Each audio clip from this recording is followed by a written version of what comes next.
Either girlfriend or boyfriend, or cousins, or friends. let's just get the record straight. I better go get me a white Jeep.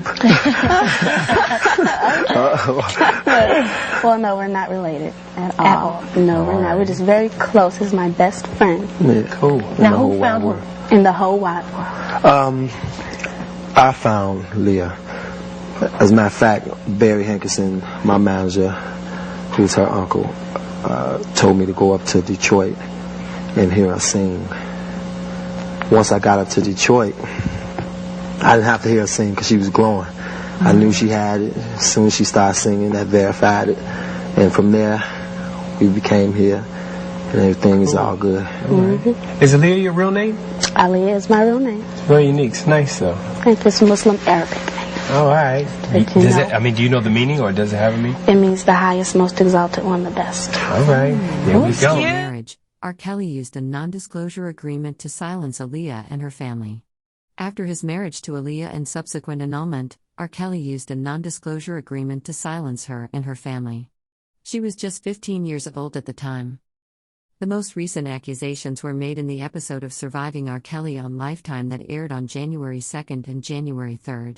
The 2022 federal trial of R. Kelly, which the NDA was used as evidence in, was the focus of the docuseries. Jane Doe number 1 in the trial was the late Aaliyah. Aaliyah's story is used in Surviving R. Kelly to highlight her as a victim of R. Kelly after the music industry and the media slandered her marriage to the now convicted artist in the 1990s for years. Age Ain't Nothing But a Number, Aaliyah's 1994 debut album, was recorded when she was 14 years old. The album's principal songwriter and producer was R. Kelly, Aaliyah's mentor who she met through her uncle, music industry executive and manager Barry Hankerson. There were speculations of a relationship between the 15-year-old Aaliyah and the 27-year-old R. Kelly at the time the album was released. In August 1994, they had a covert wedding. Aaliyah was 15 at the time, but her age was falsely listed as 18 on the marriage certificate. In February 1995, Aaliyah's parents declared the union null and void. In Surviving R. Kelly, on-camera interviews with members of R. Kelly's entourage who were present when the couple were married expressed sorrow about the union. New information about the purportedly fabricated contract between R. Kelly and Aaliyah's family has been revealed by those who were close to both R. Kelly and Aaliyah. According to a statement that appeared in the Lifetime documentary series Surviving R. Kelly, members of Aaliyah's family declined to speak to the documentary's producers. In Surviving R. Kelly, Jem Pratt, a former security guard and boyhood friend of R. Kelly, makes the claim that Aaliyah's father was enraged by the union and compelled the annulment.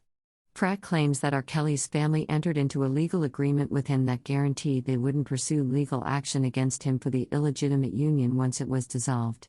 In exchange, R. Kelly allegedly gave Aaliyah's family a financial incentive by selling them the rights to his first 3 albums. According to Pratt in the documentary, her dad didn't want her anywhere near him.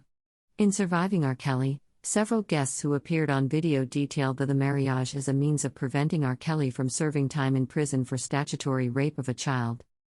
The enablers in R. Kelly's camp, who turned a blind eye to his abuse over 3 decades and assisted the convicted musician in making arrangements to see his victims, including booking flights for minor girls to cross state lines for private meetings, are extensively covered in the final episodes of Surviving R. Kelly. R. Kelly was characterized as operating a criminal enterprise by one prosecutor who appeared in the docuseries as a legal expert. Everyone had a financial motive to turn a blind eye, according to another expert. He couldn't accomplish this on his own. It is not possible. As plain as day, there were enablers, according to Pratt, R. Kelly's former bodyguard. He added, this was not a one-man operation. Most people in that camp knew that a lot of these girls were underage. They had to. R. Kelly's New York trial in 2022 included the NDA, although there was little media attention of it. The use of NDAs in sexual harassment cases, particularly at work, has grown to be a contentious topic, underscoring the power disparity that results from the offender or businesses silencing victims through compelled legal papers. The NDA that R. Kelly used against Aaliyah was discovered prior to R. Kelly's trial by writer Jim DeRogatis, who broke the story of R. Kelly's sexual abuse more than 2 decades ago. DeRogatis revealed in an interview a few years ago that the Annulment and Aaliyah's legal case against R. Kelly had been sealed in relation to the documents that were revealed to him. "It's a harrowing document," he said, a non-disclosure agreement on both her part and Kelly's, vowing not to pursue further legal claims for physical abuse. So, it wasn't just an underage sexual relationship, he hit her, allegedly, according to that court document. Surviving R. Kelly, executive producer Jesse Daniels said that the producing team was careful not to exploit Aaliyah in the docuseries, and hoped to highlight the abuse she tragically endured by R. Kelly when she was a teenager.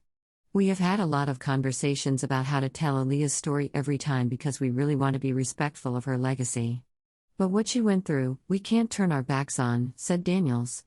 Subscribe to Blue Wave News YouTube channel for all breaking news.